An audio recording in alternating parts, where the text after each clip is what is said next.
the market just got blindsided by a major escalation in the Middle East. Overnight, US forces conducted powerful strikes against Iran, sending crude oil prices soaring and pushing the threat level in the Strait of Hormuz to severe. This isn't just a headline, it's a critical repricing of geopolitical risk across global assets, and we are seeing its immediate impact ripple through trading sessions. It changes everything about the near-term commodity outlook. Here's what's changing for India. The Sensex plunged over 680 points, with the Nifty falling below the 24,200 mark. This broad market decline wasn't random, it was heavily concentrated in sectors sensitive to higher crude oil prices. We are talking about FMCGs and especially oil and gas stocks. The initial reaction tells us the market is quickly adjusting to a new energy reality, even before the full implications become clear. It's a sharp repricing. Now look at why this matters deeply for investors. Rising oil prices directly fuel rate hike bets. Gold prices, usually a safe haven, fell for a third straight session, and silver dipped dramatically as markets started pricing in a more hawkish stance from central banks globally. Inflationary pressures could be building again, forcing a re-evaluation of monetary policy. This shift could impact everything from bond yields to equity valuations. So, who faces immediate risks in this environment? All sensitive stocks were hit hard. Indigo and Hindustan Petroleum Corporation, or HPCL, for instance, plunged significantly as US strikes in Iran lifted crude prices. These companies face direct margin pressure from higher input costs. This also impacts consumer discretionary spending, adding another layer of risk for some sectors. Investors are now watching their exposure to these directly impacted names.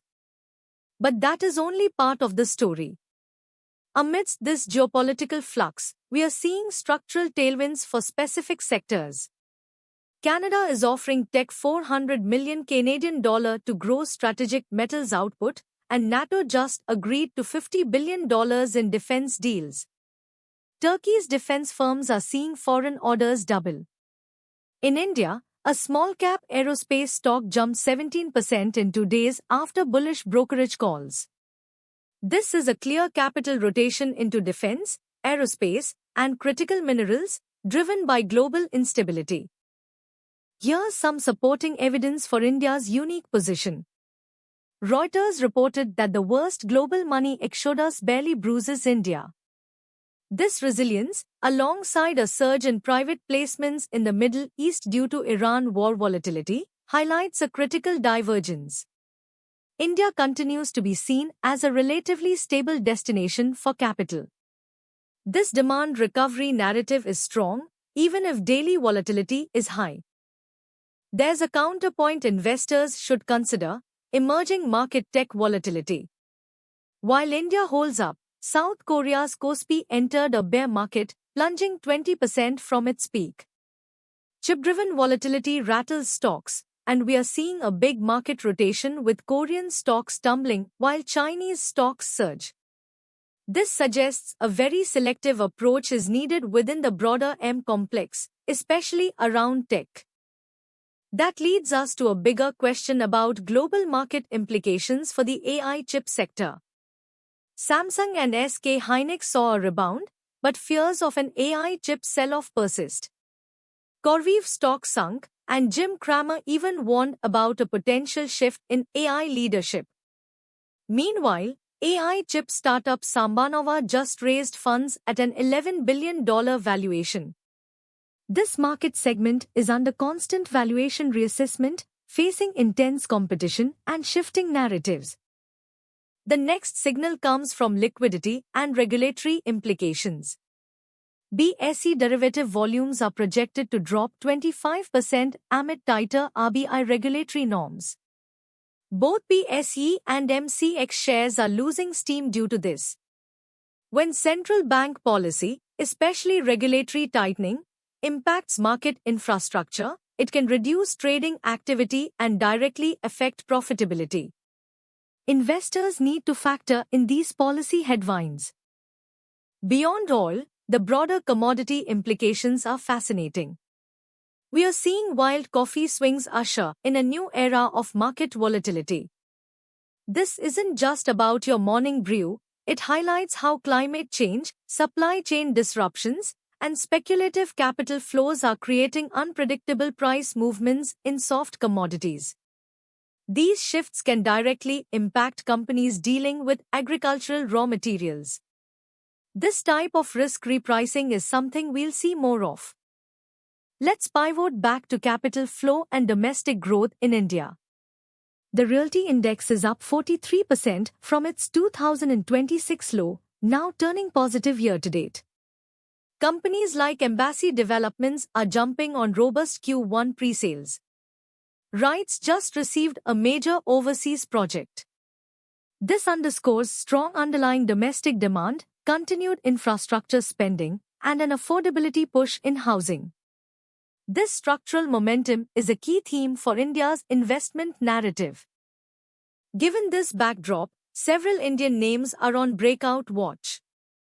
UNO Minda, for instance, is in focus after entering the four-wheeler seating systems segment with a significant capex plan. PC Jeweler is jumping after repaying banks and eyeing debt-free status. Kalyan Jewellers also jumped, with Citi seeing potential for shares to double.